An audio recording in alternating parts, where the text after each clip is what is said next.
ایک ایسے عظیم صحابی جنہیں شہید کرنے کے بعد ان کے سینے کو چیر کر کلیجہ نکال لیا گیا اور ایک کافر عورت نے اسے اپنے دانتوں سے چبانے کی کوشش کی۔ یہ اس وقت کی بات ہے جب 3 ہجری میں غزوہ احد کا میدان خون سے سرخ ہو چکا تھا۔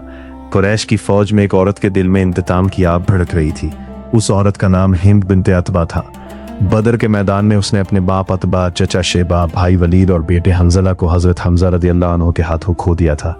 اسی غم اور غصے میں اس نے قسم کھائی تھی کہ جب تک وہ حمزہ کا کلیجہ چبا نہ لے گی اس کے دل کی آگ ٹھنڈی نہیں ہوگی۔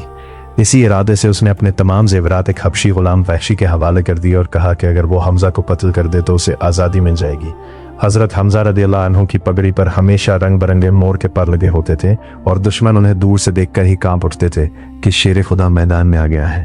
غزوہ احد کے میدان میں جب شیر خدا حضرت حمزہ رضی اللہ عنہ 2 تلواریں ہاتھوں میں لیے اور سر پر مور کے پر لہراتے ہیں ان دشمنوں کو کاٹ رہے تھے تو وحشی نے چھپ کر پیچھے سے نیزہ پھینکا جو سیدھا ان کے پیٹ میں جا لگا۔ حضرت حمزہ رضی اللہ عنہ زمین پر گر گئے۔ وحشی نے ان کا سینہ چیر کر کلیجہ نکالا اور دوڑتا ہوا ہند کے پاس پہنچا۔ ہند نے وہ گرم کلیجہ اپنے دانتوں سے چبایا، خون اس کے منہ میں بھر گیا، پھر اس نے اسے تھوک دیا کیونکہ اس کا بدلہ مکمل ہو چکا تھا۔ جب رسول اللہ صلی اللہ علیہ وسلم نے اپنے پیارے چچا کی شہادت کی خبر سنی اور ان کی لاش دیکھی تو آپ کی آنکھوں سے آنسو بہنے لگے اور آپ نے فرمایا، اے میرے چچا، جنت آپ کا مقدر ہے۔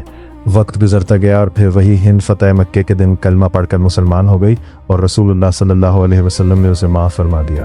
آج بھی احد کے پہاڑ کے دامن میں حضرت حمزہ رضی اللہ عنہ کی قبر موجود ہے اور کہا جاتا ہے کہ وہاں سے جنت کی خوشبو آتی ہے اور ان کا پاک لہو اسلام کی بنیاد بن کر ہمیشہ زندہ رہے گا۔